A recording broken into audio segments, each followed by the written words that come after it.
السلام علیکم ورحمۃ اللہ وبرکاتہ۔ الحمد للہ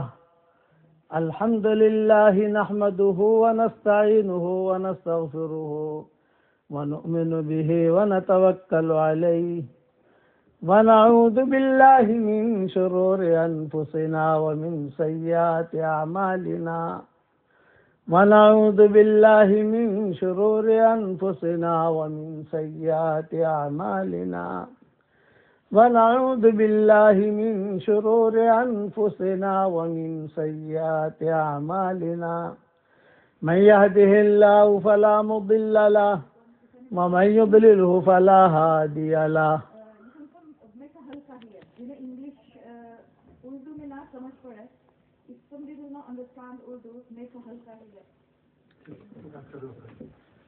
ونشهد أن لا إله إلا الله وحده لا شريك له ونشهد أن سيدنا ومولانا محمدا عبده ورسوله صلى الله عليه وعلى آله وأصحابه وبارك وسلم تسليما كثيرا كثيرا، أما بعد فأعوذ بالله من الشيطان الرجيم، بسم الله الرحمن الرحيم، والمؤمنون والمؤمنات بعضهم أولياء بعض يأمرون بالمعروف وينهون عن المنكر ويقيمون الصلاة ويؤتون الزكاة۔ صدق اللہ العظیم۔ قابل احترام مائیں، بہنیں، بیٹیاں، بہوئیں، بچیاں، اللہ جل جلالہ عم نوالہ کو عورتیں بہت محبوب ہیں، مرد بھی ہیں عورتیں بھی ہیں، تو کون زیادہ پسند ہے بھائی؟ یہ کہا عورتیں۔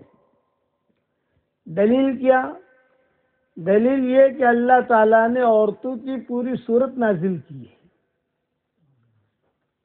سورۃ النساء۔ آپ کو سورۃ الرجال نہیں ملے گی۔ عورتوں کی اللہ نے سفارش کی ہے، مردوں کی سفارش قرآن میں حدیث میں کہیں نہیں ملے گی کہ مردوں کی سفارش کی ہو۔ عورتوں کی اللہ نے سفارش کی ہے قرآن میں، عاشروہن بالمعروف، ان کے ساتھ اچھے طریقے سے معاملہ کرو، اچھے طریقے سے معاملہ رکھو۔ عورتوں کا اللہ نے اتنا احترام کیا ہے کہ کسی عورت کا نام اللہ نے قرآن میں نہیں لیا، عظمت کی وجہ سے، احترام کی وجہ سے، ان کی عفت کی وجہ سے۔ ایک عورت کا نام صرف قرآن میں ملے گا، مریم علیہ السلام کا، اور وہ بھی اللہ تعالیٰ نے جو نام لیا اس کی بھی وجہ یہ بنی کہ ان کے ساتھ ایک خاص قصہ ہوا، اس وجہ سے ان کا نام آیا۔ ورنہ عورتوں کے قصے قرآن میں بہت ملیں گے، آپ کو بہت ملیں گے عورتوں کے قصے، لیکن کہیں اخت ہارون کہیں گے، کہیں جو اب زوجہ فرعون کہیں گے، کہیں امرأت لوط کہیں گے، کبھی یہ کہیں گے امرأت نوح کہیں گے۔ عورتوں نے بہت کام کیے ہیں، یہ نہیں ہے کہ عورت کام نہیں کر سکتی، نہ، عورت کے اندر جو خیریں اللہ نے رکھی ہے وہ بہت خیریں ہیں، جیسے گھوڑے کی پیشانی میں خیر ہے۔ حدیثوں میں آتا ہے کہ گھوڑے کی پیشانی ہوتی ہے نا، اسی لیے گھوڑے کی قسم اللہ نے کھائی ہے۔ جانوروں کے اندر جس چیز کی قسم اللہ کھائے وہ بہت بڑی چیز ہوتی ہے۔ اللہ تعالیٰ جس چیز کی قسم کھائے قرآن میں، سورج کی قسم، والشمس وضحاہا، چاند کی قسم، والقمر اذا تلاہا، دن کی قسم، والنہار اذا جلاہا، رات کی قسم، واللیل اذا یغشاہا، آسمان کی قسم، والسماء وما بناہا، زمین کی قسم، والارض وما طحاہا۔ ان سب چیزوں کی قسمیں کھائی ہیں اللہ نے۔ اب اللہ نے قسمیں کیوں کھائی ہیں یہ تو میں تھوڑے وقت میں سمجھا نہیں سکتا آپ کو۔ چاش کے وقت کی قسم کھائیے، مطلب کچھ ہے اس میں، والضحیٰ واللیل اذا سجا، رات کی قسم کھائی، چاند کی قسم کھائی، سورج کی قسم کھائی، اسی طریقے کے بعد اللہ نے گھوڑے کی قسم کھائی ہے، والعادیات ضبحا، گھوڑوں کی قسم۔ تو کچھ ہے اس کے اندر جو اللہ نے قسم کھائی ہے، ورنہ اللہ ایسے قسم نہیں کھاتا۔ اللہ تعالیٰ کو حق ہے کسی کی بھی قسم کھائے، ہم نہیں کھا سکتے۔ اللہ تعالیٰ اپنے بارے میں کہے میں نے یہ کیا، وَأَنَا اخْتَرْتُكَ فَاسْتَمِعْ لِمَا يُوحَىٰ، میں نے تمہیں چھانٹا ہے، تو اللہ اپنے بارے میں بھی کہہ سکتا ہے، اور اللہ اپنے بارے میں ہم بھی کہہ سکتا ہے۔ وَالسَّمَاءَ بَنَيْنَاهَا بِأَيْدٍ وَإِنَّا لَمُوسِعُونَ، آسمان ہم نے بنایا، ہم جو ہے جمع کی قسم ہے، تو اللہ کو حق ہے وہ کسی کی بھی قسم کھائے، کسی کی بھی قسم کھائے، ہم نہیں کھا سکتے۔ ہمیں اگر ضرورت پڑی خدا نہ خواستہ کے بھی تو صرف اللہ کی، تیرے جان کی قسم، تیرے سر کی قسم، تیرے باپ کی قسم، میری ماں کی قسم، یہ ہماری شریعت میں نہیں ہے۔ تو اللہ تعالیٰ عورتوں میں اللہ نے خیریں رکھی ہیں، پیشانی میں خیر، اسی لیے عورتوں کے قصے بڑے زبردست کتابوں میں آتے ہیں، زبردست قصے۔ زلیخا نے یوسف علیہ السلام کو پہچان لیا، حضرت خدیجہ نے حضور صلی اللہ علیہ وسلم کو پہچان لیا،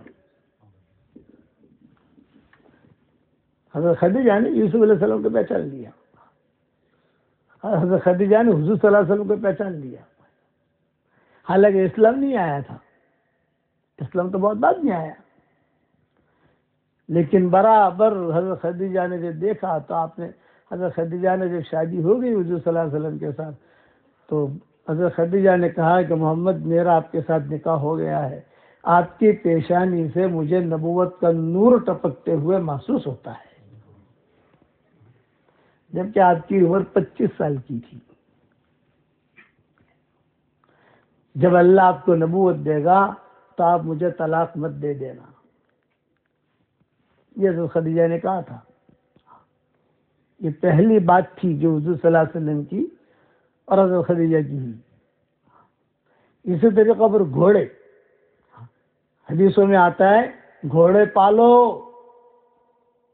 اگر اللہ نے آپ کو زمینیں دی ہیں، مکانات دیے ہیں، بڑے لمبے چوڑے مکانات ہیں، تو گھوڑے پالنے چاہیے، کیونکہ گھوڑا اپنے مالک کے لیے تہجد کے وقت میں روزانہ مغفرت کی دعا کرتا ہے۔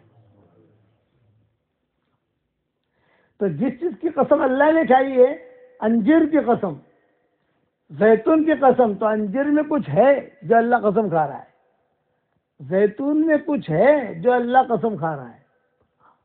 اللہ نے پکوڑے کی قسم نہیں کھائی، بھجیے کی قسم نہیں کھائی، گجراتی کے بھجیے ہوتے ہیں، گجراتی کو کڑی کھچڑی، اس کی قسم اللہ نے نہیں کھائی۔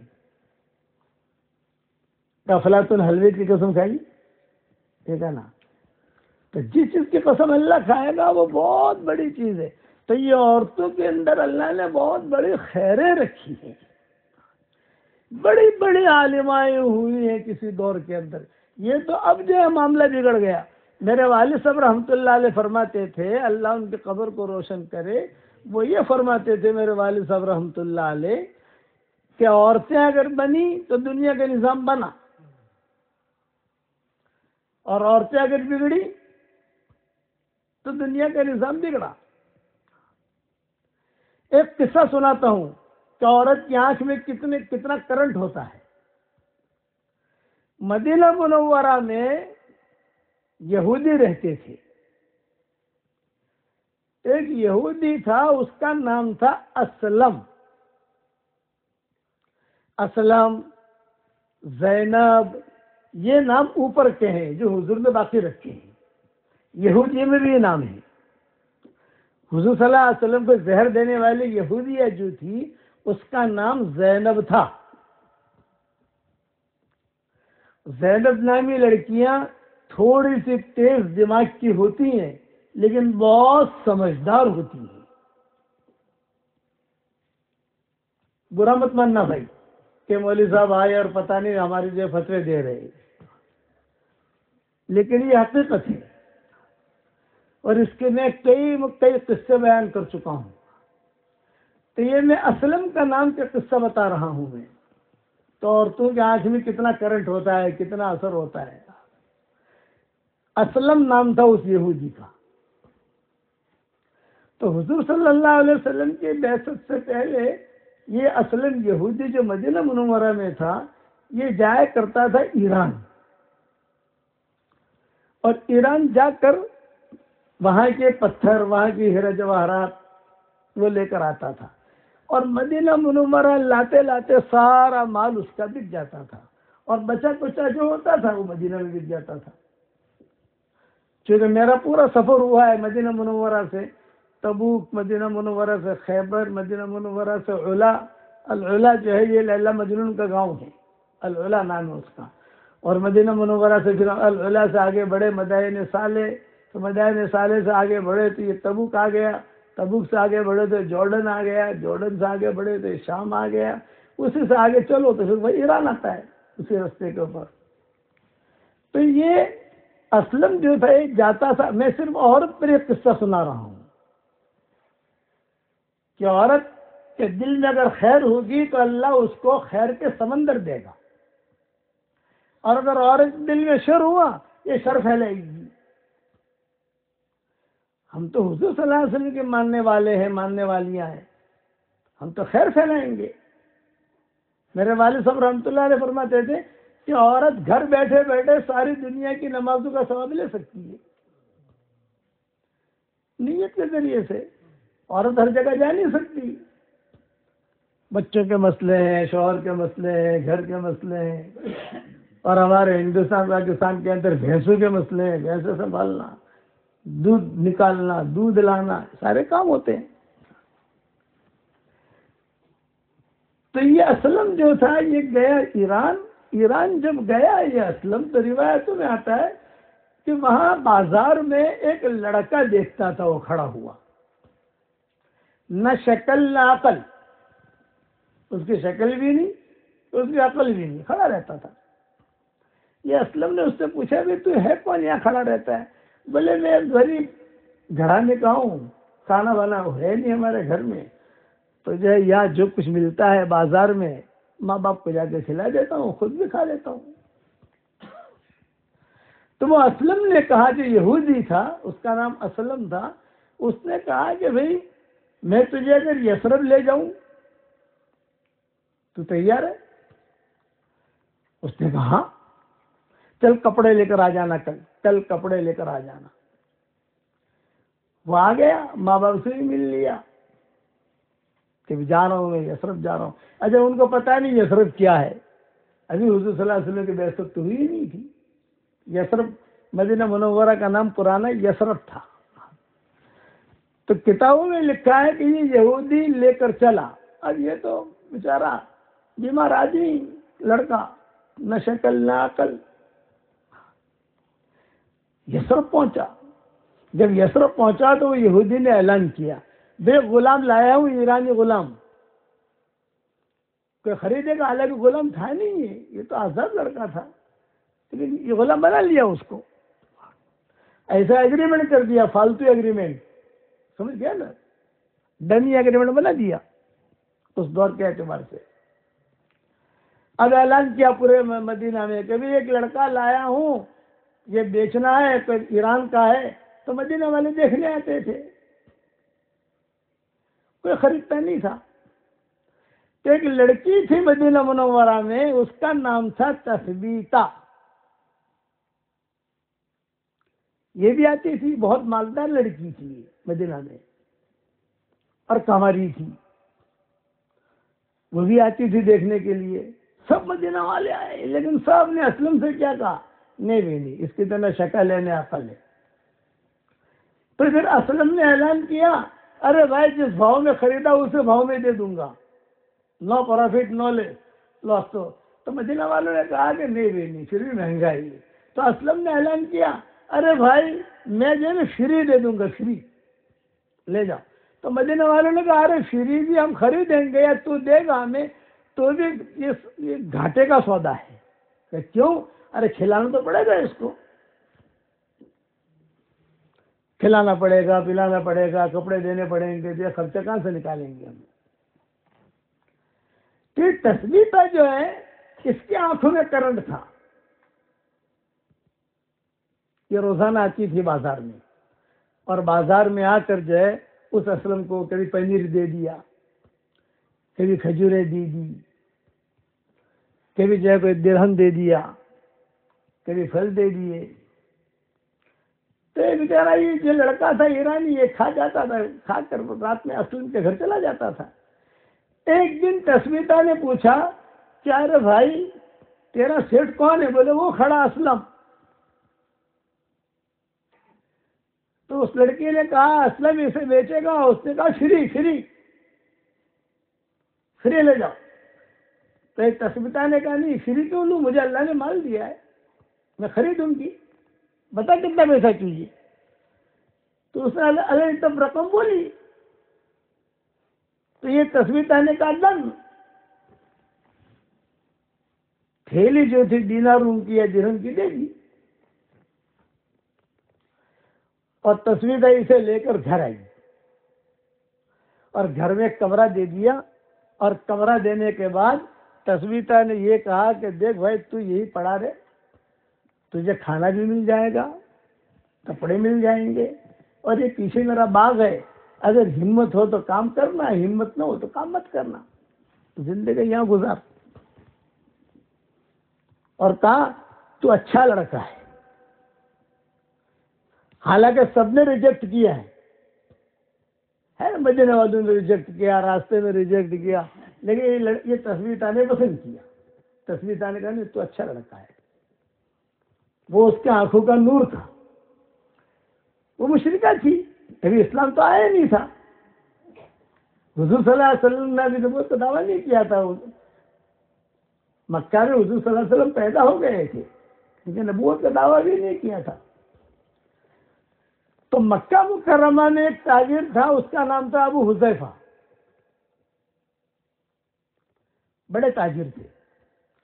تو وہ کہتے تھے کہ مجھے مدینہ کی لڑکی سے شادی کرنی ہے. مکہ کی لڑکیاں، مدینہ کی لڑکیاں، تو مدینہ کی لڑکیاں زیادہ طاقت والی ہوتی ہیں، کتابوں میں لکھا ہے. مکہ کی لڑکیاں مدینہ کی لڑکیوں کے مقابلے میں کم طاقت والی ہوتی ہیں. تو یہ حذیفہ یہ کہتے تھے کہ میں اتنا بڑا تاجر ہوں، اللہ نے مجھے مال دیا ہے، تو میں مدینہ منورہ کی لڑکی سے شادی کروں گا. یہ لڑکے سے شادی کرنے کے لیے مدینہ آئے. مکہ سے تسبیحہ بازار میں تھی، سامان وغیرہ خرید رہی تھی، اور یہ لڑکا بھی ساتھ تھا تھیلی اٹھانے کے لیے. تب یہ حذیفہ کی نظر پڑ گئی. یہ جو ابو حذیفہ تھے ان کی نظر پڑ گئی کہ ہاں یہ لڑکی اچھی ہے. تحقیق کی، پتہ چلا کہ اس زمانے میں یہ نہیں پوچھتے تھے کہ کماری ہے کہ سیبہ ہے، یہ نہیں پوچھتے تھے. ایک جملہ کہتے تھے حل ہذا فارغہ، یعنی فارغ ہے، کسی کے ساتھ مشغول تو نہیں ہے، یعنی شوہر ہے، یہ مطلب ہوتا تھا. ہمارے زمانے میں پوچھتے ہیں کہ یہ ہے، یہ دنیا بھر کے سوالات ہوتے ہیں. کہ فارغہ پیغام دیا. تسبیحہ نے بھی دیکھ لیا ان کو، یہ حذیفہ نے بھی دیکھ لیا، اور پھر جو دونوں نے بات بھی کر لی. تو تسبیحہ نے شرط لگائی کہ میں تیرے ساتھ نکاح تو کروں گی، لیکن ایک شرط میری یہ ہے کہ تو مجھے مکہ لے کے جائے گا، یہاں تو رکھے گا نہیں، یہ لڑکا میرے ساتھ رہے گا. ارے میں لڑکے کا کیا کام، نہ یہ لڑکے کے بغیر میں کہیں جاؤں گی نہیں. الگ کمرہ دے دیں گے اس کو، وہ اپنا آرام کرے گا وہاں، لیکن یہ لڑکا چاہیے. تو وہ کہتے تھے کہ نہ عقل ہے نہ شکل ہے، اور تو پتہ نہیں کہاں اس کے. نہیں، یہ لڑکا بہت بڑی خیر والا ہے، یہ لڑکا چاہیے. خیر طے ہو گئی بات، شادی ہو گئی. حذیفہ اور یہ تسبیحہ اور یہ لڑکا، یہ تینوں کے تینوں مکہ چلے گئے. تو حذیفہ کے لیے تو اچھا ہو گیا، مدینہ منورہ آنا ہو تو مدینہ منورہ میں تثبیتہ کا گھر ٹھہرنے کے لیے، اور مکہ مکرمہ جانا ہو تو خود کے شوہر کا گھر. مزے کی زندگی گزرنے لگی الحمدللہ ماشاء اللہ. یہ لڑکا بھی بڑا ہو گیا، تھوڑا صحت بھی ہو گئی. اعلان ہوا مکہ میں، حضور صلی اللہ علیہ وسلم نے اعلان کیا، یا ایھا الناس قولوا لا الہ الا اللہ تفلحوا. اے لوگو لا الہ الا اللہ کہو، کامیاب بن جاؤ گے، کامیاب بن جاؤ گے. تو یہ تینوں حضور صلی اللہ علیہ وسلم کو دیکھنے آئے. یہ تین کی جماعت تھی. تینوں نے دیکھتے ہی کوئی مشورہ آپس میں کیا نہیں اور تینوں مسلمان ہو گئے. اب وہ اسلام کی زندگی گزارنے لگے. پھر پتہ چلا کہ حضور صلی اللہ علیہ وسلم مدینہ منورہ ہجرت کر کے گئے ہیں، تو یہ تینوں نے مدینہ منورہ کی ہجرت کر لی، اور ان کو تو ہجرت کی خاص ضرورت تھی نہیں. مدینہ منورہ بھی سیٹ تھا اور مکہ مکرمہ بھی سیٹ تھا. مدینہ منورہ آ گئے، حضور صلی اللہ علیہ وسلم بھی آ گئے. تثبیتہ کی حویلی بھی بڑی تھی، اور یہاں مکہ میں ان کے شوہر جو تھے حذیفہ، ان کی حویلی بھی بڑی تھی. مالداروں میں شمار ہوتے تھے، اچھا خاندان شمار ہوتا تھا. ایک مرتبہ رات کو ایک قصہ ہوا. حضور صلی اللہ علیہ وسلم کہ یہاں حضرت عائشہ کی باری تھی، تو حضور صلی اللہ علیہ وسلم حضرت عائشہ کی کمرے میں تشریف لے گئے. لیکن جو وقت حضرت عائشہ کے آنے کا تھا تو حضرت عائشہ آئی نہیں آئی. 5 منٹ ہو گئے، 10 منٹ ہو گئے، آپ وہی بیٹھے ہیں، تشریف فرما ہے، تو اولاد تو تھی نہیں. خادم تھے حضور صلی اللہ علیہ وسلم کے، جیسے ربا ہے، حضرت بلال ہیں، یہ لوگ سب باہر تھے. لیکن گھر میں کمرے میں کوئی نہیں. تو حضور بیٹھے ہوئے کہتے تھے، اویش، عائش. ہماری شریعت میں بیوی کا پیار والا نام رکھنا سنت ہے، لیکن دھمال والا نہیں. حضرت عائشہ کا نام تھا عائشہ، تو حضور صلی اللہ علیہ وسلم کبھی کبھار پیار میں عائش کہتے تھے، کبھی اویش کہتے تھے، کبھی عفیفہ کہتے تھے، کبھی صدیقہ کہتے تھے، کبھی حمیرہ کہتے تھے. تو بھائی بیٹھے بیٹھے عائش، اویش، عربی کہاں ہو تم، آئے نہیں، کہاں ہو، میں کمرے میں انتظار کر رہا ہوں. مائیں سن رہی ہیں دوسری، ماؤں کے مکانات قریب قریب تھے نا. تو مائیں بھی جو دیکھنے لگی کہ بس کیا ایسا کہاں چلی گئی رات کے وقت میں. اندر تھوڑی سی مسجد نبی میں تھوڑا دائیں بائیں، بس زیادہ آگے تو جا نہیں سکتے، اندھیرا تھا، پتہ نہیں کہاں چلی گئی. خیر حضور صلی اللہ علیہ وسلم بیٹھے رہے. حضرت فاطمہ بھی دیکھ کر آئیں، یہ بھی دیکھ کر آئے، حضرت علی بھی دیکھ کر آئے، لیکن حضرت عائشہ دکھی ہی نہیں. تھوڑے دیر کے بعد حضرت عائشہ ہچکیاں مار کے روتی ہوئی حضور کے کمرے میں داخل ہوئی. چہرہ سرخ حضرت عائشہ کا، ناک میں سے پانی نکل رہا، آنکھوں میں سے پانی نکل رہا. وجہ سے بدن میں جو گرمی ہوتی ہے، جب کوئی حال ہوتا ہے، بندہ بندی روتے ہیں. تو حضور نے جب دیکھا تو آپ کو فکر ہوا، ارے اویش کیا ہو گیا، جذبات میں ہو تم، کیوں رو رہی ہو، کیا ہوا؟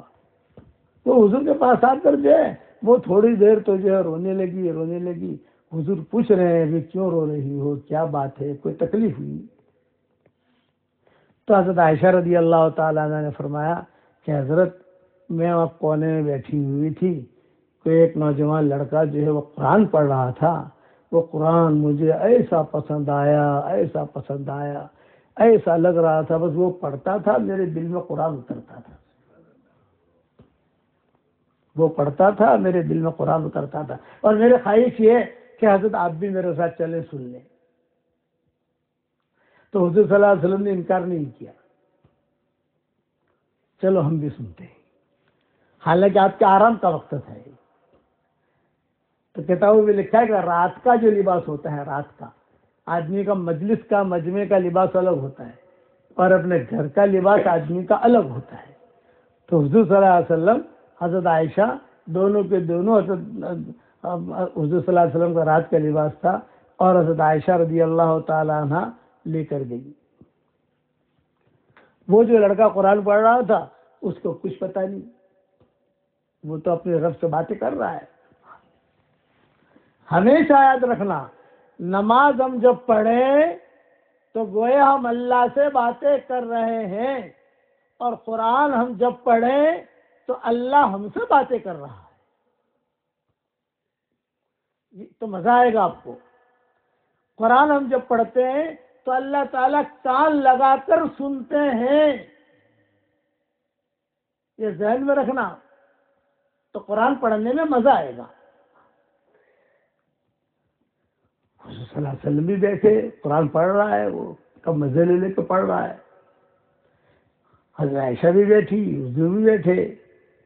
حضور کی آنکھوں میں بھی آنسو آئے. پھر آپ نے ایک جملہ کہا، اللہ کا شکر ہے میری امت میں کچھ لوگ ایسے پیدا کیے ہیں کہ جو ایسا قرآن پڑھتے ہیں کہ ان کے پڑھنے میں جو ہے مزہ آتا ہے، سننے میں مزہ آتا ہے. اور پڑھیں اور پڑھیں اور پڑھیں. یہ لڑکا کون تھا؟ وہی تثبیتہ والا لڑکا تھا. سمجھ گئے؟ تثبیتہ نے جس کو پسند کیا تھا. اور آگے جا کے یہ کون بنے؟ سالم مولا حذیفہ. سالم مولا حذیفہ کا مطلب یہ ہے دنیا میں جتنے قاری ہیں ان سب کے امام. سالم مولا حذیفہ کا مطلب یہ ہے کہ دنیا میں جتنے قاری ہیں، ہندوستان میں، پاکستان میں، عربستان میں، سب کا ٹاپ امام سالم مولا حذیفہ، جن کی نہ شکل تھی نہ عقل تھی، لیکن تثبیتہ کی آنکھوں نے پسند کیا تھا. نے کہا یہ لڑکے کو میں ساتھ رکھوں گی بھائی، اس میں خیر ہے. یہ خیریں ہونی چاہیے. میرے والد صاحب رحمۃ اللہ علیہ اپنی والدہ کا قصہ سناتے تھے. میرے والد صاحب رحمۃ اللہ علیہ بچپن میں شرارتی بہت تھے. مولانا محمد عمر صاحب پالم پوری رحمۃ اللہ علیہ نام سنا ہوگا. جو بڑی عمر کے ہیں یا بڑی عمر کے ہماری خواتین ہیں، بہنیں، وہ مرکز نظام الدین میں ان کے بیانات بھی سنے ہوں گے، اور جو ہمارے ساتھی ہیں اجتماعات میں بیانات سنے ہوں گے، دیکھا بھی ہوگا، خدمت بھی کی ہوگی. یہ ساجد نے بہت خدمت کی ہمارے ابا کی.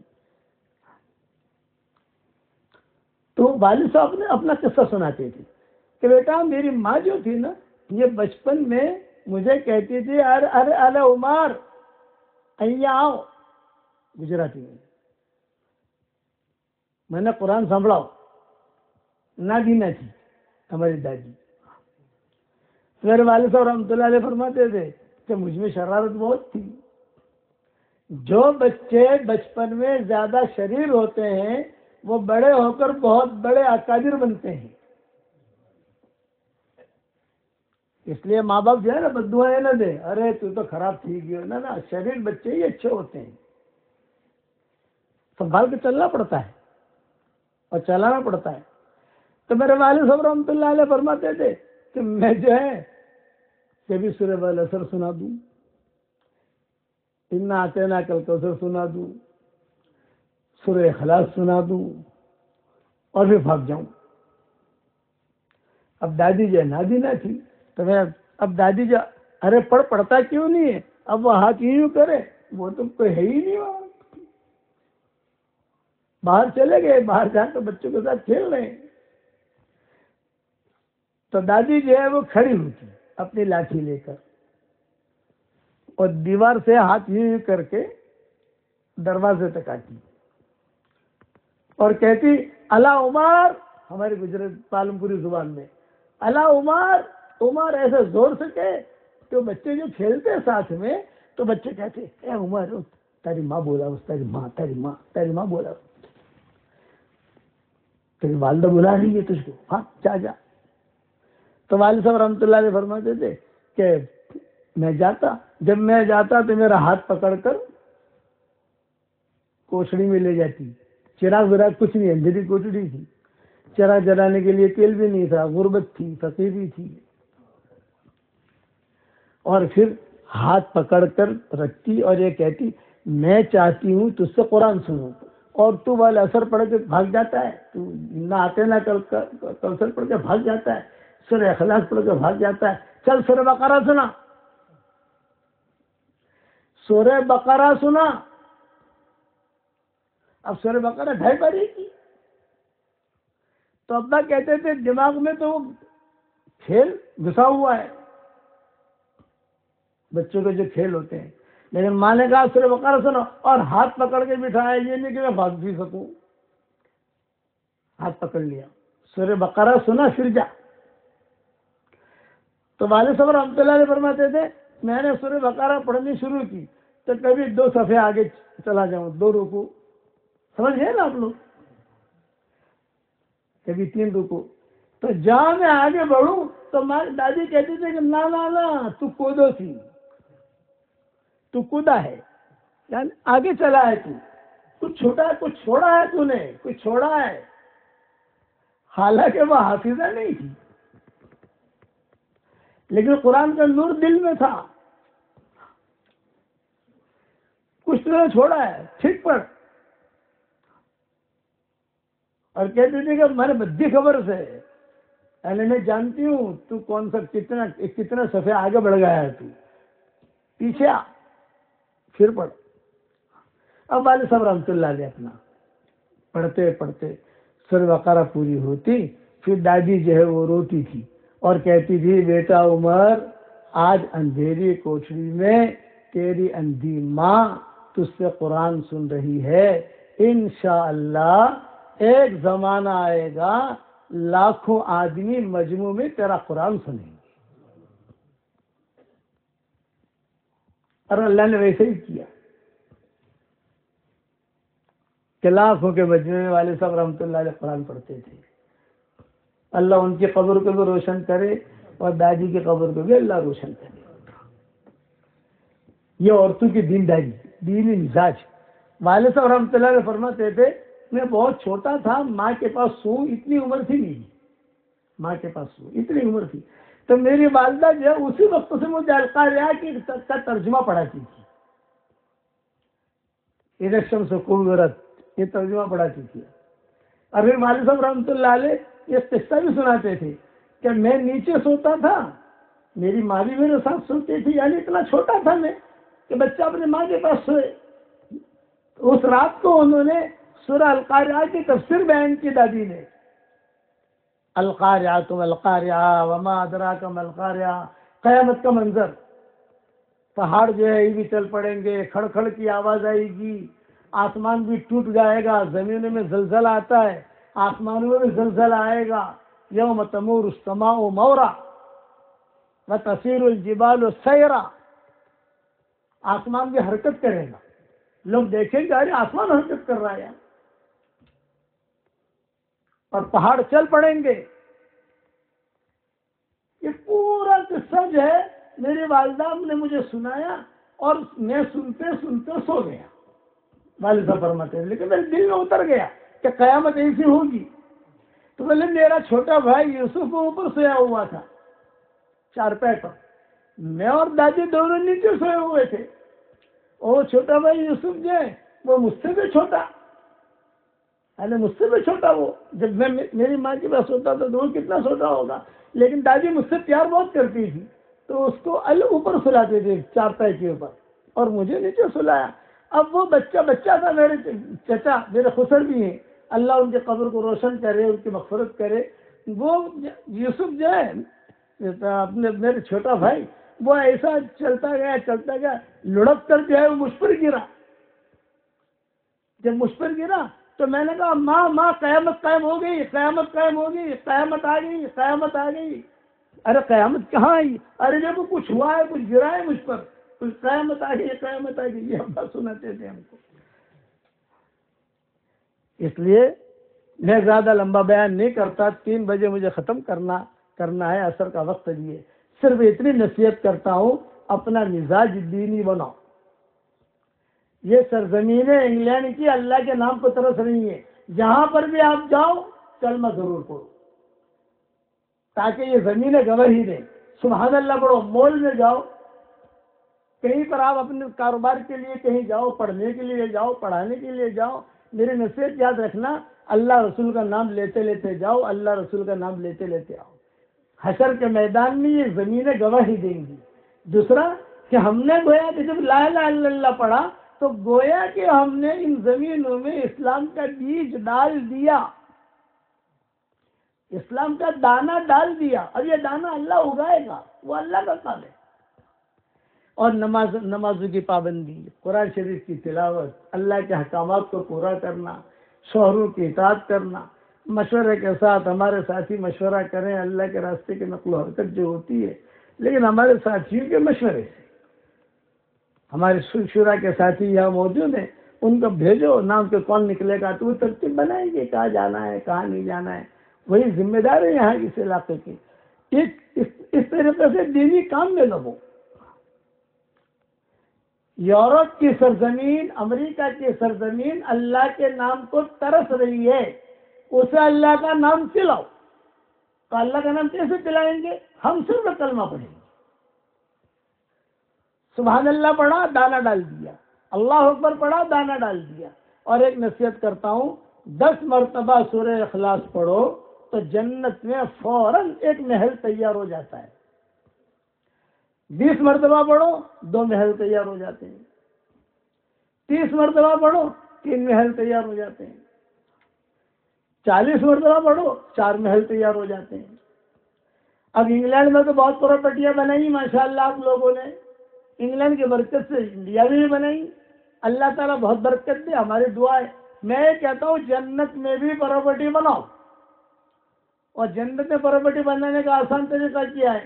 313 مرتبہ سورہ اخلاص پڑھو، 31 بنگلے جنت میں تیار ہو جائیں گے انشاءاللہ، اور کوئی انکم ٹیکس والا آپ کو فون نہیں کرے گا، 100% ملیں گے۔ 313 مرتبہ پڑھو گے سورہ اخلاص، 31 بنگلے روزانہ۔ اچھا، میں اپنے جو ہمارے شاگرد ہیں دنیا بھر میں، تو میں کہتا ہوں دیکھو اللہ کیا پیارا بننا ہے، محبوب بننا ہے، 313 مرتبہ سورہ اخلاص کی عادت ڈالو، 313 مرتبہ درود شریف کی عادت ڈالو، 313 مرتبہ استغفار کی عادت ڈالو، 313 مرتبہ سورہ فاتحہ کی عادت ڈالو۔ ایک دن میں نہیں پڑھنا آپ کو، 2 دن میں پورا کرو، 3 دن میں پورا کرو، 4 دن میں پورا کرو، 1 ہفتے میں پورا کرو۔ 1 ہفتے میں تو پڑھ سکتا ہے آدمی۔ اس کے بعد جو دعا مانگو گے اللہ آپ کی دعا قبول کرے گا۔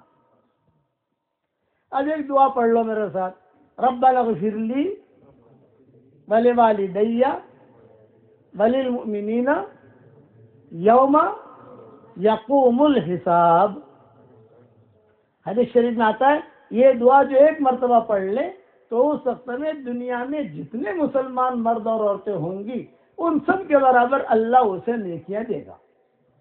ہمارے کھاتے میں نیکیاں آ گئی۔ بس اس پر بات ختم کرتا ہوں، نام بھی لکھوا دینا، ہمارے ساتھی کو بھیج دینا۔ ابھی دعا کرا رہا ہوں۔